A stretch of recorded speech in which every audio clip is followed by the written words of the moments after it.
Number 10, sand ट्यूफास। दोस्तों, जैसे ही आप कैलिफोर्निया के मोनो लेक पर विजिट करेंगे, आपको वहां आउट ऑफ द वर्ल्ड कुछ अलग डरावने टावर्स देखने को मिलेंगे। पर इनसे डरने की जरूरत नहीं है, क्योंकि ये मामूली से ट्यूफस हैं, जो कि कैल्शियम कार्बोनेट से बने हुए हैं। कैल्शियम से भरपूर फ्रेश पानी की झील जब कार्बोनेट की ज्यादा मात्रा वाले दूसरे झील के अल्कलाइन वाटर के ऊपर से गुजरती है, तब दोनों पानियों के मिलने से ये अद्भुत मोल्ड्स का फॉर्मेशन होता है। वो भी कोई छोटे आकार के नहीं, बल्कि इनकी ऊंचाई जमीन से 30 फीट ऊपर तक होती है। सन 1941 में Los Angeles department of water and power से झील की स्ट्रीम्स को विभाजित कर दिया था, जिस वजह से कम पानी होने के कारण इनका पानी सूरज की गर्मी में सूख गया और इस प्रकार सालों बाद इन ट्यूफास का फॉर्मेशन हो गया। वर्तमान में मोनो लेक में 3 प्रकार के ट्यूफास मौजूद हैं, जो कि क्रिस्टल्स, सैंड और लाइमस्टोन के बने हुए हैं, जिसके अंदर पक्षी अपना घर बनाकर रहते हैं। Number 9, Mitla the place of dead. हाल ही में कुछ सालों पहले मेक्सिको के मितला में मौजूद ओएक्साका वैली में मिली एक आर्कियोलॉजिकल साइट के बारे में वैज्ञानिकों का कहना है कि इस साइट का ज़ैपोटेक कल्चर से बहुत गहरा संबंध है, जो कि 100 एडी से लगभग 650 एडी तक यहीं पर निवास करते थे। मितला एक बहुत ही ज्यादा शक्तिशाली गांव था, जहां का माहौल काफी रिलीजियस था। ज़ैपोटेक मानते थे कि मितला में एक मैजिकल गेटवे है, जो कि जीवन और मरण के दायरे के बीच का कोई अद्भुत चमत्कार है, जहां ज़ैपोटेक के एलीट मेंबर्स की डेड बॉडीज को दफनाया जाता था। आर्कियोलॉजिस्ट का कहना है कि ज़ैपोटेक कल्चर के समय बनाए गए 5 स्ट्रक्चर्स अभी भी ओएक्साका वैली में मौजूद है। ऐसा माना जाता है कि यही वो सेरेमोनियल स्ट्रक्चर्स हैं जहां पर सियोल्टेक प्रीस्ट मरे हुए आदमियों से कम्युनिकेट करते थे। National institute of anthropology and history के रिसर्चर्स का कहना है कि अभी भी बहुत से स्ट्रक्चर्स और पैसेजेस इस वैली के नीचे छुपे हुए हैं, जिन्हें निकालने के लिए अभी और भी खुदाई की जरूरत है। Number 8, under water Mordor. Researchers को इंडियन ओशन में नीचे की तरफ एक वॉल्केनो जैसा स्ट्रक्चर देखने को मिला, जो कि कोलैप्स्ड अंडरग्राउंड वॉल्केनो के समान प्रतीत हो रहा था। दोस्तों, इसके ऊपर एक अलौकिक सा आकार मौजूद था, जो कि आई ऑफ सौरन के समान था, और जिसको लेकर वैज्ञानिकों का कहना है कि वॉल्केनो के आसपास सी फ्लोर पर ही 2 और अद्भुत स्ट्रक्चर्स देखने को मिले, जिस वजह से वैज्ञानिकों ने उस पूरे इलाके को अंडरग्राउंड मॉर्डर करार कर दिया है। इसके अलावा उसके पास में ही एक ओवल शेप का बड़ा सा स्ट्रक्चर मौजूद था, जो कि किसी मिथिकल टायरेंट की शैतानी आंख जैसा प्रतीत हो रहा था, पर असल में ये एक अंडरग्राउंड वॉल्केनो का माउथ है, जो कि रिम से 980 फीट की ऊंचाई पर मौजूद है। वैज्ञानिकों के अनुसार ये अंडरग्राउंड मॉर्डर ऑस्ट्रेलिया के पास मौजूद क्रिसमस ट्री से लगभग 280 किलोमीटर की दूरी और 10,000 फीट की गहराई पर मौजूद है। ऑस्ट्रेलिया के Commonwealth Scientific and Industrial Research Organisation के रिसर्चर्स ने हाल ही में वॉल्केनो के आसपास छोटे छोटे माउंटेन्स मौजूद, जिन्हें बारडोर का नाम दिया है। Number 7, death valley. आर्कियोलॉजिस्ट के अनुसार कैलिफोर्निया में मौजूद डेथ वैली पूरी अमेरिका की सबसे ज्यादा रहस्यमयी जगह है, जहां पर रोज का तापमान लगभग 100 डिग्री फ़ारेनहाइट से भी ज्यादा हो जाता है। इसके अलावा नेटिव अमेरिकन आयोर के अनुसार कई 100 साल पहले यूरोपियन के आने से पहले ही पायोट इंडियंस इस जगह पर रहते थे, जो कि अंडरग्राउंड किंगडम शिन आउ एवी यानी घोसलैंड की कहानियां सुनाया करते थे। उनके अनुसार डेथ वैली के नीचे एक अंडरग्राउंड सिटी और कई पैसेजेस मौजूद हैं। ऐसा माना जाता है कि शहर के एक प्रमुख लेजेंड की पत्नी की मौत शोक से हुई थी, और वो आदमी अपनी पत्नी के मरने के बाद उसके पीछे आत्माओं की सहायता से वो डेथ वैली के नीचे चला गया और टनल्स के अंदर प्रवेश कर गया, जहां उसे जानवरों और शैतानी आत्माओं से तब तक लड़ना पड़ा जब तक वो एक ग्लोइंग लाइट तक ना पहुंच गया हो। वो ग्लोइंग लाइट एक प्रकार का जमीन के नीचे मौजूद सूरज था।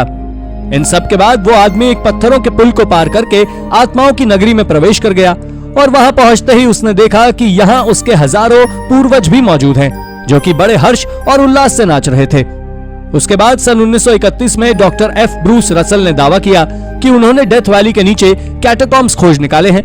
रसल के अनुसार डेथ वैली के ग्राउंड से नीचे की तरफ एक टनल जाता है, जो कि एक अंडरग्राउंड वर्ल्ड में जाकर खुलता है। इसके साथ उन्होंने इस अंडरग्राउंड दुनिया में कई स्केलेटन्स भी देखे हैं, पर अभी तक ऐसे कोई भी एविडेंस देखने को नहीं मिले। Number 6, the key hole burial mounds. लगभग 1700 साल पहले का समय जापान में कोफुन एरा का था। उस समय रूलिंग और रिस्पेक्टेड मेंबर्स के लिए साकाई सिटी में अलग से विशेष कब्र बनाई जाती थी, जो कि की होल के आकार की हुआ करती थी। इन सारे की होल्स में से मोजू कोफुंगन की होल सबसे ज्यादा मशहूर है, जो कि एक चौड़ी मोट से घिरा हुआ है। इन सब में सबसे अजीब बात तो ये है कि आर्कियोलॉजिस्ट भी इस राज से पर्दा नहीं उठा पाए कि आखिर इस आकार का उस समय के लोगों से संबंध क्या था। वैसे वैज्ञानिकों का कहना है कि कि उनके द्वारा खोजे गए ज्यादातर मून्स 100 फीट के दायरे में फैले हुए हैं और सभी मून्स के चारों तरफ मोट और कई सैनिक मौजूद हैं जो कि इन रिस्पेक्टेड लोगों के मरने के बाद भी हिफाजत कर रहे हैं। अब बात करें मौजू कॉम्प्लेक्स की, तो इस कॉम्प्लेक्स में लगभग 100 टूम्स मौजूद हैं, जिसमें से बहुत से वर्ल्ड वॉर 2 के दौरान नष्ट हो गए और उनमें से सबसे बड़ा टूम एम्परर निंटोकू का है, जो कि 16वीं शताब्दी के दौरान राज किया करते थे। वैज्ञानिकों का कहना है कि एम्परर निंटोकू का ये टूम जापान का सबसे बड़ा टूम है, जिसका एरिया गीजा में मौजूद फेरोहा कुफू के बेस के डायमीटर से भी ज्यादा बड़ा है। हालांकि आर्कियोलॉजिस्ट भी अभी कंफ्यूज हैं कि सच में इधर कोई राजा दफनाया भी गया था या नहीं, और उनकी ये कंफ्यूजन शायद कभी दूर भी नहीं हो पाएगी, क्योंकि जापान ने इसे नेशनल ट्रेजर घोषित कर दिया है, जिसे अब कोई खोल नहीं सकता। Number 5, reverse waterfall. 2020 में कोरोना के अलावा भी ऑस्ट्रेलिया में कुछ ऐसा देखा गया जिसको देखकर खुद वैज्ञानिकों के होश उड़ गए। उस समय ऑस्ट्रेलिया से एक फुटेज वायरल हुआ था, जिसे देखकर लोगों को अपनी आंखों पर विश्वास नहीं हुआ, क्योंकि इस फुटेज में दिखाया जा रहा था कि झरने के पानी का बहाव नीचे की तरफ नहीं बल्कि ऊपर की तरफ था, जिसे देखकर ग्रेविटी के सारे लॉज फेल हो गए थे। बाद में पता चला कि इसका मुख्य कारण तेज हवाएं थी, क्योंकि उस समय न्यू साउथ वेल्स के तट पर बहुत जोरों से बारिश हो रही थी और लगातार 72 किलोमीटर प्रति घंटे की रफ्तार से आंधी ऊपर की तरफ चल रही थी, जिस वजह से रॉयल नेशनल पार्क का बहता हुआ पानी ऊपर की तरफ उड़ने लगा।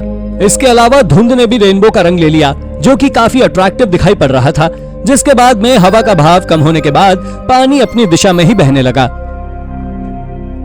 Number 4, the face on the Cliff. United kingdom के कॉर्नवॉल में रहने वाली लुइस को अपने हस्बैंड के साथ एक लोकल कोस्टल एरिया में घूमने को गई हुई थी। किनारे पर घूमते हुए उन्होंने बेडरूथन स्टेप्स पर एक विचित्र सी चीज देखी, जिसके बाद उन्होंने बताया कि ये किसी इंसान का चेहरा है, जिसे देखकर यह प्रतीत हो रहा था कि ये 1000 साल पहले यूके में निवास करने वाला ही कोई आदमी होगा।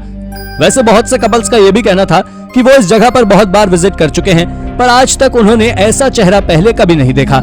मगर जिस कपल ने उसे देखा था, उनका कहना था कि लैंडस्लाइड की वजह से बने स्ट्रक्चर का शेप इंसान के चेहरे जैसा हो गया है। Number 3, San Luis Valley. San Luis Valley, जो कि कोलोराडो से होते हुए न्यू मैक्सिको तक जाती है, इसका इतिहास काफी खास है, क्योंकि ये बहुत से नेटिव अमेरिकन कल्चर्स का घर है, जहां 11,000 साल पहले क्लोविस और फॉल्सम कल्चर्स के लोग भी रहा करते थे। इसके अलावा इस जगह से कई यूएफओ भी दिखते थे, जिसके ज्यूडी मैसोलिन ने इस जगह का सदुपयोग करना चाहा, जिसके लिए उन्होंने इस जगह पर यूएफओ वॉच टावर को सेट कर दिया और उन्होंने लोगों को बुलाना शुरू किया, जिससे ज्यादा लोग यूएफओ को देखें और उनको एग्जामिन करें। दोस्तों, उनकी सोच के अनुसार उनका ये प्लान असल में वर्क भी किया, जिस वजह से साल 2000 तक लगभग 50 से ज्यादा यूएफओ लाइक साइटिंग्स को उन्होंने वॉच टावर से देखा, जो कि एक बहुत बड़ी अचीवमेंट थी। आपको बता दूं कि इस वैली को एक बार number 1 UFO hotspot per capita का खिताब मिल चुका है, क्योंकि यहाँ पर 10,000 व्यक्तियों के लिए 275 यूएफओ साइटिंग अवेलेबल थी। हालांकि कुछ सालों से यहाँ पर जानवरों के मरने के बहुत से केसेस सामने आ रहे थे, जिसमें खरगोश और घोड़े भी मौजूद हैं। कुछ वैज्ञानिकों का कहना है कि ये सब यूएफओ की रेडिएशन से हो रहा है, जिसके बहुत से सबूत भी मिले, क्योंकि कुछ स्थानीय लोगों का कहना है कि जो घोड़े यहाँ मरे हैं, उन पर घाव और जलने के निशान भी मौजूद हैं।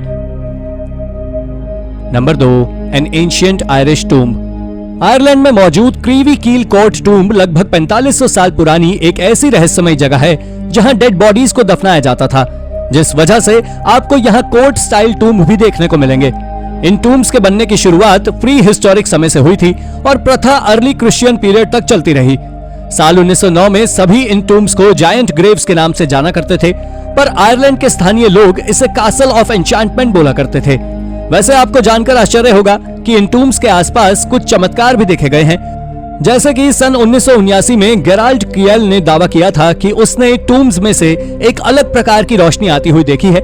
इसके अलावा और भी बहुत से लोगों ने इसके आसपास बहुत विचित्र चीजें देखी, जो सच है या नहीं ये कोई नहीं जानता।